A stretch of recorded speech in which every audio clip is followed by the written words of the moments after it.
Hello everyone, I welcome you all on the Indo पाठशाला। आज हम करने वाले हैं इकोनॉमिक्स के टॉप प्रीवियस ईयर क्वेश्चंस। और प्रीवियस ईयर कहाँ से रहेंगे? SSC, CGL, CPO, CHSL, MTS और आरपीएफ, यूपी कांस्टेबल और बीपीएससी और अदर स्टेट एग्जाम्स में जो भी इकोनॉमिक्स के इंपॉर्टेंट क्वेश्चंस आए हुए हैं, तो आज हम उनको करेंगे सॉल्व। प्लस में हम उसकी एक्सप्लेनेशन भी समझेंगे, क्योंकि इकोनॉमिक्स को आप क्रैमिंग नहीं कर सकते हो, आपको इसका कॉन्सेप्ट समझना ही समझना पड़ेगा। ठीक है, तो चलिए शुरू करते हैं। Our first question is an economic condition where there is one buyer and many sellers is called। SSC CGL 2019 में क्वेश्चन आया था कि ऐसी कौन सी इकोनॉमिक कंडीशन होती है जहाँ पर सिर्फ एक बायर होता है, खरीदने वाला सिर्फ एक है और बेचने वाले बहुत लोग हैं। तो इस सिचुएशन को मोनोप्सोनी बोलते हैं। तो देखिए, हम एक्सप्लेनेशन समझते हैं। Monopsony is a market condition in which there is only one buyer and several sellers. एक खरीदने वाला, ठीक है, वन बायर और सेलर्स क्या हैं, बहुत ज़्यादा इसमें रहेंगे। उसके बाद में अगर हम मोनोपोली की बात करें तो मोनोपोली क्या है? It is a market condition जहाँ पर सिर्फ एक सेलर होगा, बेचने वाला एक होगा और उसके कोई भी क्लोज सब्सटीट्यूट्स नहीं होंगे। ठीक है, फॉर एग्जांपल रेलवे के ऊपर इंडियन गवर्नमेंट की मोनोपोली है। ठीक है, सिर्फ इंडियन गवर्नमेंट ही रेलवे को हैंडल करता है। ठीक है, तो ये क्या रहेगा, हमारा मोनोपोली का कॉन्सेप्ट रहेगा। अब हम इकोनॉमिक्स में क्या है कि 4 टाइप्स ऑफ मार्केट को पढ़ते हैं। ठीक है, तो इनमें से सबसे पहले 4 टाइप्स में से सबसे पहले आता है परफेक्ट कंपटीशन। परफेक्ट कंपटीशन एक हाइपोथेटिकल सिचुएशन है। इन रियल ऐसा कोई एग्जाम्पल नहीं है कि मैं आपको दूँ एग्जाम्पल और आप इसको समझ जाओ। हाइपोथेटिकल सिचुएशन इकोनॉमिस्ट ने इमेजिन किया है कि ऐसी भी कोई मार्केट होती है। तो देखिए क्या होता है इसके अंदर। It is a form of market in which there are large number of relatively small firms that sell the identical product. मतलब बहुत छोटी छोटी और बहुत लार्ज नंबर ऑफ फर्म्स हैं, छोटी छोटी फर्म्स हैं और वो एक जैसा प्रोडक्ट सेल कर रही है, बिल्कुल सेम प्रोडक्ट। ठीक है, और वहाँ पर जो फर्म्स हैं वो प्राइस टेकर है, मतलब मार्केट में जो प्राइस चल रहा है वो सिर्फ वही ले सकते हैं, प्राइसेस चार्ज कर सकते हैं कस्टमर से। क्योंकि अगर वो प्राइसेस को ज़्यादा करेंगे तो क्योंकि सेम प्रोडक्ट है तो कस्टमर को पता होगा कि सेम ही प्रोडक्ट है, दूसरी जगह पर मतलब कम प्राइस में प्रोडक्ट मिल रहा है, तो वहाँ पर उससे कोई भी प्रोडक्ट नहीं खरीदेगा। तो मतलब इसमें क्या रहेगा कि प्राइस टेक कर रहती है फर्म्स। आपको इतना इन डेप्थ नहीं समझना, सिर्फ इतना देखना है कि रिलेटिवली स्मॉल फर्म्स होती है और ये प्राइस फर्म्स जो है वो प्राइस टेकर होती है, वो डिसाइड नहीं करती, बस जो मार्केट में चल रहा है वो उस प्राइस को उठा लेती है, टेक कर लेती है। ठीक है, उसके बाद में हम मोनोपोली को देख चुके हैं। ये एक ऐसी मार्केट है जिसके अंदर सिर्फ एक कंपनी जो है single source for the product होती है, कोई क्लोज सब्सटीट्यूट्स नहीं होते, जैसे कि रेलवे। उसके बाद में हम ओलिगोपोली की बात करें तो it is a form of market. ये ऐसी फॉर्म ऑफ मार्केट है जिसमें क्या होगा, few firms selling to a large number of buyers. Firms क्या होंगी, कम होंगी, जैसे 8, 10, 12, 15 कम फर्म्स होंगी, लेकिन वो बड़ी फर्म्स होंगी। ठीक है, और वो बहुत सारे बायर्स को प्रोडक्ट अपना सेल कर रही होंगी, जैसे कि कार इंडस्ट्री। बहुत ज़्यादा नहीं है, कार इंडस्ट्री में 10, 15, 20 नाम आप जानते होंगे। ठीक है, तो और वो उनका जो होल्ड है वो बहुत बड़ा होता है। ठीक है, वो फ्यू फर्म्स होती हैं बट लार्ज उनका होल्ड रहता है और बायर्स क्या रहेंगे, इसमें ज़्यादा रहेंगे। कार इंडस्ट्री से आप इसको समझ सकते हो। Last one is the monopolistic competition. Monopolistic competition एक ऐसी फॉर्म ऑफ मार्केट है in which there are many firms काफ़ी सारी होंगी। ठीक है, और बायर्स भी काफ़ी सारे होंगे और इनके जो प्रोडक्ट्स होंगे ना उसमें छोटा छोटा थोड़ा थोड़ा डिफरेंस होगा। ठीक है, फॉर एग्जांपल हम शॉप इंडस्ट्री की या टूथपेस्ट इंडस्ट्री की बात करें, ठीक है, तो उसमें क्या है, कोलगेट है, पेप्सोडेंट है या फिर अविको वज्रदंती है, अलग अलग है लेकिन उनमें थोड़ा थोड़ा डिफरेंस है। ठीक है, तो मोनोपोलिस्टिक कंपटीशन में क्या होता है, बहुत सारी फर्म्स होती है और बायर्स भी बहुत सारे होते हैं। अब मैं आपको क्लियर करना चाहती हूँ कि ये बहुत ज़्यादा टेक्निकल इकोनॉमिक्स आपको नहीं पढ़ाई जा रही है। बहुत सारे क्वेश्चंस इसमें से आए थे, तो एक ही स्लाइड में हमने चारों मार्केट को समझ लिया। ठीक है, तो ये आपको ज़रूरी है समझना, क्योंकि इससे ये बेस है इकोनॉमिक्स का। ठीक है, तो चलिए हम नेक्स्ट क्वेश्चन करते हैं। The micro small and the medium enterprises development act was passed in the year. तो ये कौन से ईयर में पास हुआ था? इट पास्ड इन द 2006, 2006 में। तो देखिए डेवलपमेंट एमएसएमई एक्ट जो है वो 2006 में आया, नोटिफाई हुआ to address the policy issues. MSME में क्या है कि छोटी छोटी फर्म्स को गवर्नमेंट पैसा देती है तो उसमें ताकि वो इंडस्ट्रियल सेक्टर में अपना रोल प्ले कर सके। ठीक है, तो इसकी इश्यूज़ को एड्रेस करने के लिए अलग से एक एक्ट आया, ठीक है, 2006 के अंदर। उसके बाद में देखिए market structure which is dominated by only small firms. आपको ना कीवर्ड को पकड़ना है, जैसे small firms of small number of firms. Small किस में थी? इसमें तो बहुत सारी थी। मोनोपोली में तो एक ही होती है, मोनोपोलिस्टिक में भी काफ़ी सारी होती है, अलग अलग शॉप्स की भी कितनी सारी शॉप्स हैं। बट ओलिगोपोली में क्या है? स्मॉल नंबर ऑफ फर्म्स है। आपको कीवर्ड को पकड़ना है और क्वेश्चन सॉल्व करना है, तो इट इज़ ओलिगोपोली। तो oligopoly describes a market place which is dominated by only small number of firms. और इसमें क्या रहता है? लिमिटेड कंपटीशन, क्योंकि कम फर्म्स है तो क्या रहेगा? कंपटीशन भी कम रहेगा। और ये फर्म्स दो चीज़ें कर सकती है, या तो वो कम्पीट कर सकती है या फिर वो कोलैबोरेट कर सकती है आपस के अंदर। ठीक है, उसके बाद में देखिए a private ownership of the means of production is a feature of. Private ownership जो हो, मीन जिसने मीन्स ऑफ प्रोडक्शन का प्राइवेट ओनरशिप हो, वो कौन सी? कैपिटलिस्ट इकोनॉमी रहती है। तो देखिए capitalism is a an economic system based on the private ownership. उसमें मीन्स ऑफ प्रोडक्शन क्या रहेंगे? प्राइवेट रहेंगे। लिबरल इकोनॉमी होती है ये, और फ्री मार्केट डिटरमाइन करती है डिमांड और सप्लाई को। फ्री मार्केट कैसे करती है? हम थोड़ा सा इसको समझते हैं। फॉर एग्जाम्पल यहाँ पर प्राइस है, ठीक है, प्राइस है, और यहाँ पर क्वांटिटी है। सपोज दैट 10 प्राइस है, 10 प्राइस पे कोई इंसान एक क्वांटिटी खरीद रहा है, लेकिन अगर प्राइस क्या हो गया? प्राइस हो गया सपोज दैट 5 हो गया, तो ये क्या करेगा? 2 क्वांटिटी खरीदेगा। तो अगर हम इन पॉइंट्स को मैच कर दे तो आप देखेंगे कि प्राइस और क्वांटिटी इनवर्स रिलेशन है। इस तरीके से डिमांड कर्व हमारा बन रहा है। और अगर हम सप्लायर के पॉइंट ऑफ व्यू से सोचें तो सप्लायर कैसे इस तरीके से काम करेगा? ठीक है, अगर प्राइस कम है तो वो कम प्रोडक्ट सेल करेगा, अगर प्राइस ज़्यादा है तो वो ज़्यादा करेगा। तो जहाँ पर डिमांड और सप्लाई कट करते हैं, इस पॉइंट पर क्या होता है कि हमारा इक्विलिब्रियम प्राइस और इक्विलिब्रियम क्वांटिटी सेट हो जाती है। तो इस तरीके से फ्री मार्केट काम करती है कि कितनी सप्लाई है, कितनी डिमांड है, उस हिसाब से प्राइस सेट होता है। ठीक है, तो ये कैपिटलिज्म के अंदर होता है, इसमें गवर्नमेंट इंटरवेंशन नहीं होता। उसके बाद में देखिए who is the father of the economics. Economics के फादर कौन है? ये क्वेश्चन इंपॉर्टेंट है, तो आपको पता होना चाहिए। It was Adam Smith. Adam Smith की बात करें तो ये फादर ऑफ इकोनॉमिक्स हैं। इन्होंने एक बुक लिखी थी, an inquiry into the nature and causes of wealth of nations. Wealth of nation word से आप इसको याद रखेंगे। ठीक है, 1776 में ये बुक इन्होंने लिखी थी। और जो एडम स्मिथ है वो कौन थे? क्लासिकल्स थे। मैंने पिछले लेक्चर में भी आपको समझाया था कि क्लासिकल्स कौन होते हैं। क्लासिकल वो लोग होते हैं जो कहते हैं कि हमें गवर्नमेंट की मार्केट में ज़रूरत ही नहीं है, गवर्नमेंट की इंटरवेंशन होनी ही नहीं चाहिए, फ्री मार्केट जो है वो काम करनी चाहिए। फ्री मार्केट अपना खुद से डिमांड, सप्लाई, प्राइस, क्वांटिटी खुद से डिसाइड करे तो ज़्यादा बेटर रहेगा, ये क्लासिकल्स का कहना था। ठीक है, तो उसके बाद में देखिए हमारा नेक्स्ट क्वेश्चन है, what is the full form of GNI। GNI की फुल फॉर्म क्या है? It is gross national income. तो देखिए ग्रॉस नेशनल इनकम क्या है? GNI stands for the gross national income. It is the total domestic and the foreign output.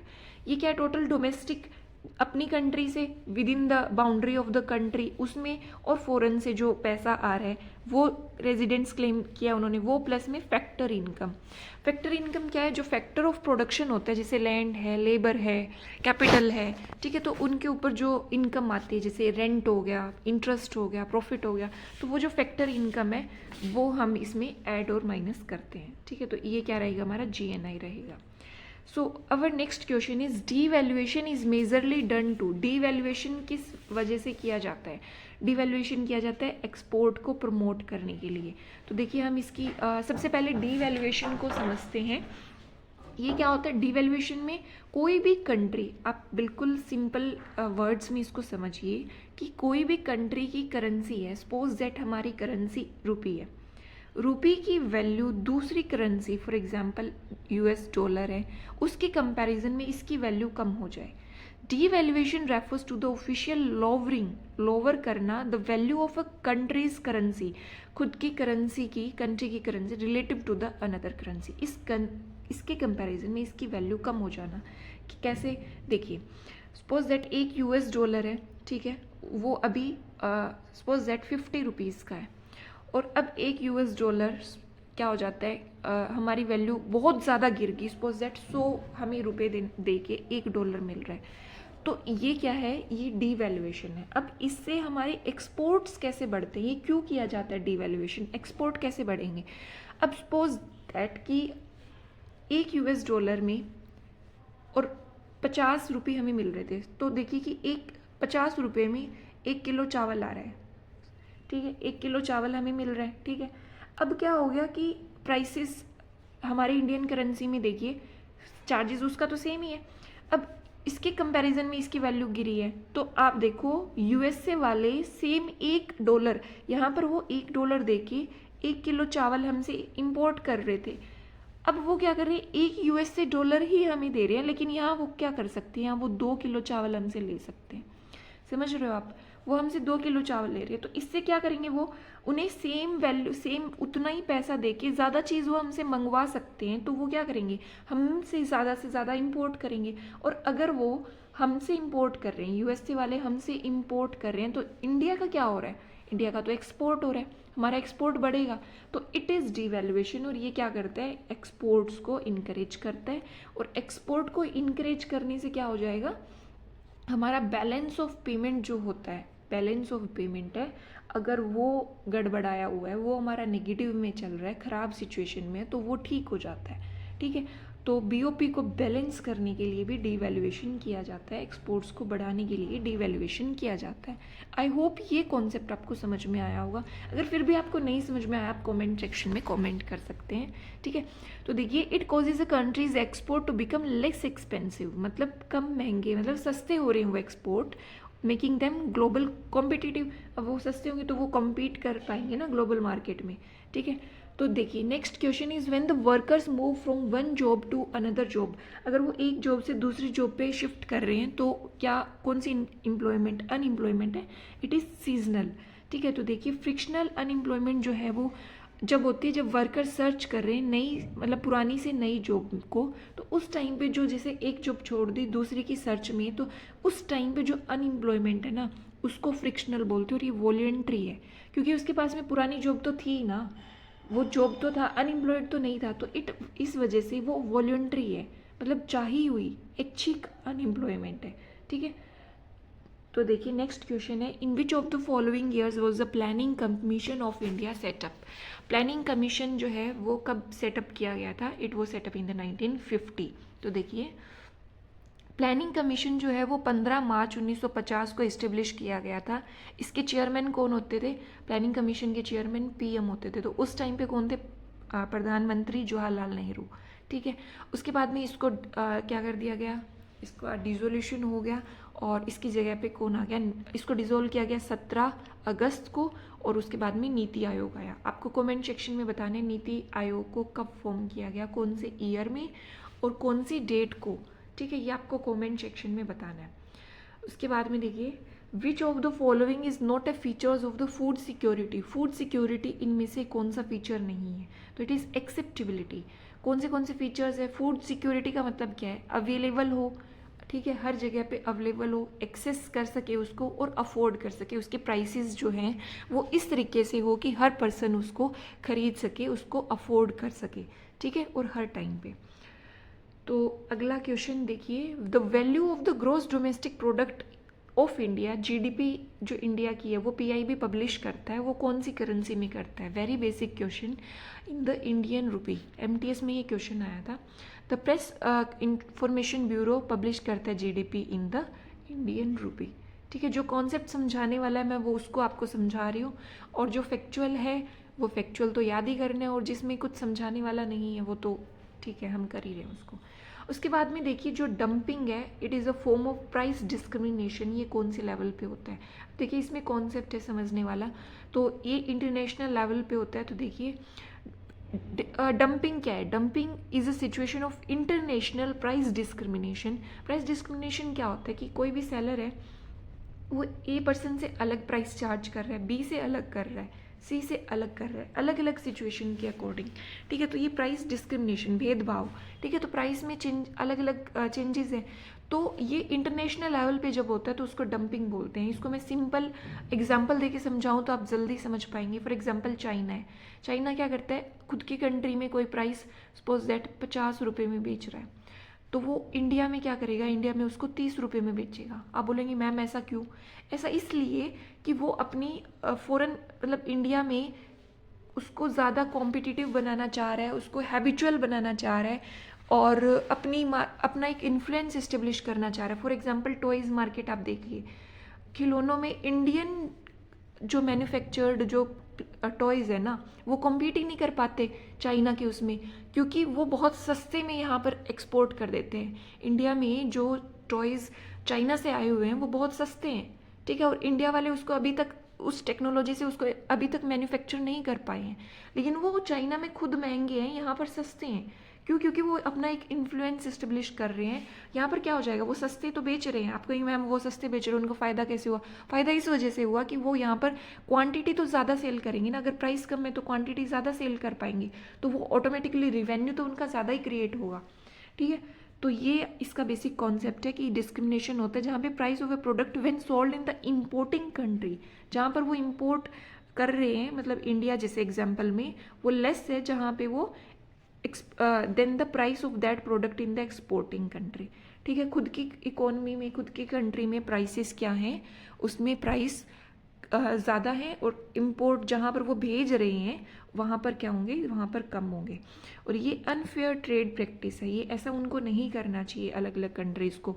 जो WTO है, जो कि 1 जनवरी 1995 में इस्टेब्लिश हुआ था, तो वो स्टेप्स भी उठाते हैं कि डंपिंग को रोका जाए। ठीक है, तो आई होप आपको ये कॉन्सेप्ट समझ में आया होगा। अवर next question is which of the following is not a credit rating agency. Credit rating agency कौन सी नहीं है? तो इनमें से सब है RBI को छोड़कर। तो देखिए, there are the number of major credit rating agencies in India, जैसे कि क्रिसाइल, केयर, इक्रा, स्मेरा, फिच। ठीक है, तो ये सब क्या है, क्रेडिट रेटिंग एजेंसीज है, और ये किसके साथ रजिस्टर्ड है? सेबी के साथ में रजिस्टर्ड है। ठीक है, तो ये आपको ध्यान रखना है। और RBI का भी इस्टेब्लिश हुआ था 1935 में, हिल्टन यंग कमीशन ने इसको रिकमेंड किया था। Our next question is coal mines were nationalised in the year. Coal mines को कब नेशनलाइज किया गया था? It was in the 1972। तो देखिए, कोकिंग कोल नेशनलाइजेशन एक्ट आया था 1972 में, और इस एक्ट के थ्रू कोल माइंस को क्या कर दिया गया था? नेशनलाइज कर दिया गया था। ठीक है, ये तो फैक्चुअल आपको ध्यान ही रखना है। Insider trading is related to, तो ये किस मार्केट से या किस सेक्टर से रिलेटेड है? तो ये शेयर मार्केट से रिलेटेड है। तो देखिए, इनसाइडर ट्रेडिंग में क्या होता है? It is the trading of a public company stock by individual with access to non public information. ऐसे स्टॉक्स के साथ में ट्रेड करना जिसकी इंफॉर्मेशन पब्लिक में नहीं है, पब्लिक इंफॉर्मेशन वो नहीं है, मतलब किसी भी कंपनी के अंदर की जो इन्फॉर्मेशन है उसके साथ में वो ट्रेड कर रहे हैं, वो इन्फॉर्मेशन बाहर के लोगों को नहीं है, उसमें फेरबदल वो कर रहे हैं। ठीक है, तो ये अनफेयर ट्रेड प्रैक्टिस होती है, अनफेयर होता है ये। ठीक है, तो ऐसा नहीं करना चाहिए। सेबी इसको रेगुलेट करने के लिए स्टेप्स भी उठाती है। ठीक है, तो ये इनसाइडर ट्रेडिंग है। अवर next question is the business in the stock market and the other security market is regulated by. जो स्टॉक मार्केट है और अदर सिक्योरिटी मार्केट, उसको कौन रेगुलेट करता है? सेबी इसको रेगुलेट करता है। तो देखिए, as per the security exchange board act, ये एक्ट आया था 1992 में। 1988 में बोल दिया गया था कि सेबी इस्टेब्लिश किया जाएगा, लेकिन प्रॉपर इसकी इस्टेब्लिशमेंट कब होती है? 1992 में होती है। ये रिस्पॉन्सिबल है कि जो भी इन्वेस्टर्स है उसके इंटरेस्ट को प्रोटेक्ट किया जाए। ठीक है, और ये ड्यूटी है सेबी की कि वो स्टॉक एक्सचेंज के मार्केट को, बिजनेस को कम्प्लीटली क्या करे? रेगुलेट करे। ठीक है, जो स्कैम हुआ था 1992 में, उस पर वेब सीरीज भी है, उसके बाद में सेबी को इस्टेब्लिश किया गया था। तो देखिए, the cash reserve ratio is a tool of, cash reserve ratio किसका टूल है? ये मॉनेटरी पॉलिसी का टूल है। तो देखिए कैश रिजर्व रेशियो क्या है, एक मिनिमम फ्रैक्शन है टोटल डिपॉजिट्स, बैंक के पास में जितना पैसा आ रहा है उसका कुछ डिपॉजिट। सो एक फॉर एग्जांपल 100 रुपये आए तो उसका जैसे 4 रुपये जो है वो क्या बैंक को, जैसे SBI है उसको किसके पास में सबमिट कराना पड़ेगा, RBI के पास में सबमिट कराना पड़ेगा। The minimum fraction of the total deposits which commercial bank को क्या करना है, होल्ड करना है as reserves with the central bank. ठीक है, ये रेट्स जो है वो चेंज होते रहते हैं। आई थिंक अभी 4.5 जो है वो रिपो रेट है, अभी मॉनेटरी पॉलिसी कमेटी MPC ने डिसाइड किया था। ठीक है, उसके बाद में देखिए the money market is a market for, money market कौन सी मार्केट है, शॉर्ट टर्म फंड मार्केट होती है। तो देखिए money market is where the financial instruments जो हैं वो क्या होते हैं, हाई लिक्विडिटी है और very short term. Short term कितना, ओवरनाइट से लेके जस्ट 1 ईयर तक। ठीक है, ये इसका टाइम रहता है। मनी मार्केट शॉर्ट टर्म है और लॉन्ग टर्म कौन है, कैपिटल मार्केट। ठीक है, उसके बाद में देखिए मुद्रा बैंक हैज़ बीन लॉन्च्ड। मुद्रा बैंक किसको हेल्प करने के लिए, स्मॉल बिजनेस को। तो देखिए माइक्रो, इसकी फुल फॉर्म देखनी है सबसे पहले तो, micro unit development and refinance agency bank is a new institution set up by the government of India to provide funding to the non corporate small business sector. ठीक है, स्मॉल बिजनेस सेक्टर को fund provide करने के लिए government of India ने क्या किया था, मुद्रा बैंक को इस्टेब्लिश किया था। उसके बारे में देखिए स्मार्ट मनी टर्म जो है वो किसके लिए यूज़ की गई है, क्रेडिट कार्ड के लिए यूज़ की गई है। क्रेडिट कार्ड जो है वो समटाइम्स स्मार्ट मनी भी बोल दिया जाता है क्योंकि बिना किसी फिजिकली कैश के क्या है ऑनलाइन ट्रांजेक्शन्स हो रही है। ठीक है, तो इसको क्रेडिट कार्ड को स्मार्ट मनी बोला गया। उसके बाद में देखिए when the minimum wages act enacted, minimum wage act कब आया, 1948 में आया था ये मिनिमम वेजेस एक्ट।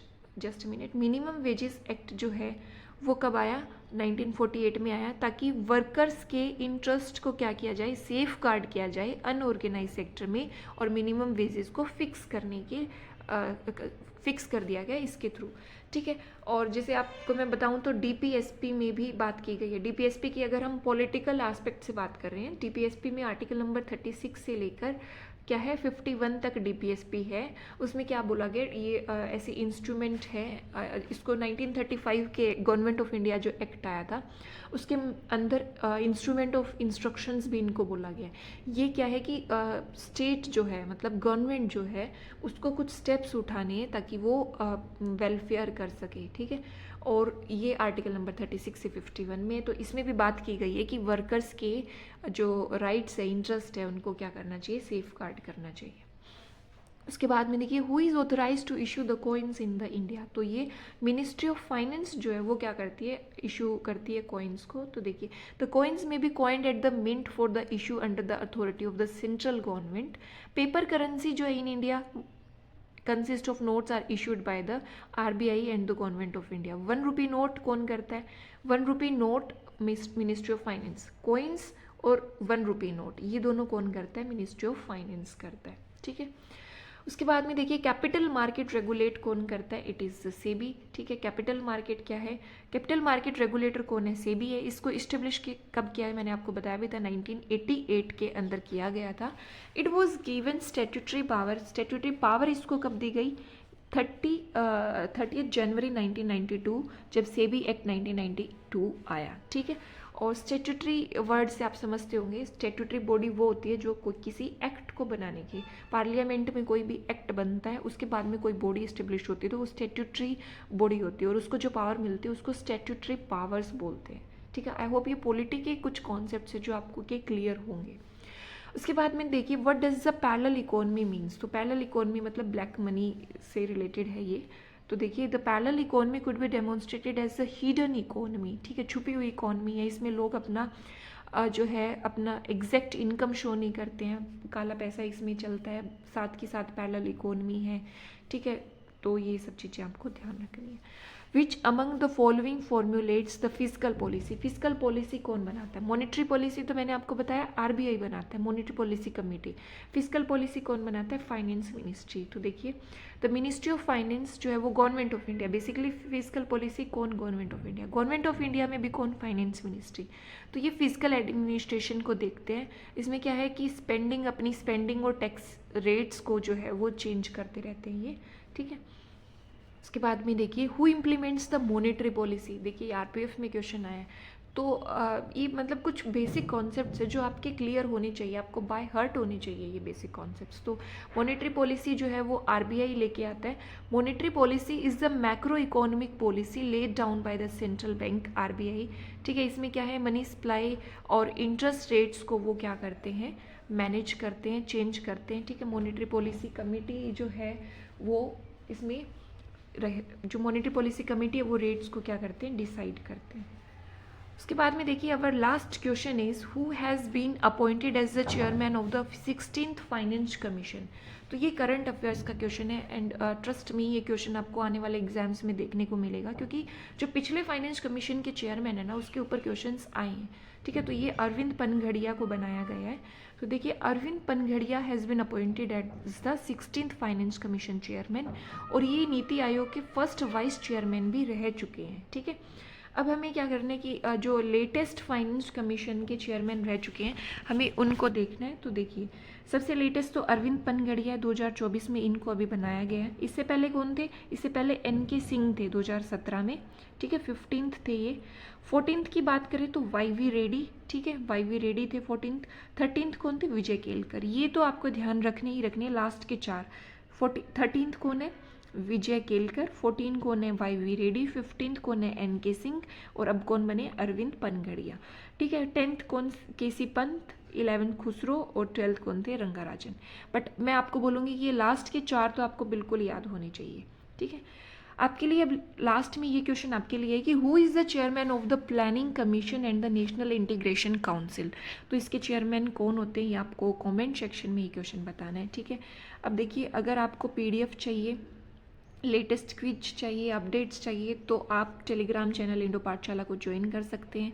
ठीक है, और ये जो नंबर है इस पर आप कांटेक्ट कर सकते हैं अगर आपको जीके की वो चाहिए, पीडीएफ चाहिए और करंट अफेयर की पीडीएफ चाहिए। पे आपको 55 करना होगा, वैलिडिटी इसकी जो है ये रहेगी। ठीक है, और आपको कोई भी क्वेरी है तो भी आप इस नंबर पर कांटेक्ट कर सकते हैं। इसमें आप एक बार पेमेंट करके जितनी भी फाइल्स हैं हमारी, आपने देखा होगा ancient history, medieval history, modern history, political lectures भी आ रहे हैं, इकोनॉमी के भी आ रहे हैं, एक बार पेमेंट करके आप सारी फाइल्स का एक्सेस ले सकते हैं। I hope you like this video. अगर आपको कोई भी क्वेश्चन में कुछ कॉन्सेप्ट क्लैरिटी में कुछ प्रॉब्लम है तो आप कमेंट करके मुझसे पूछ सकते हैं। Thank you.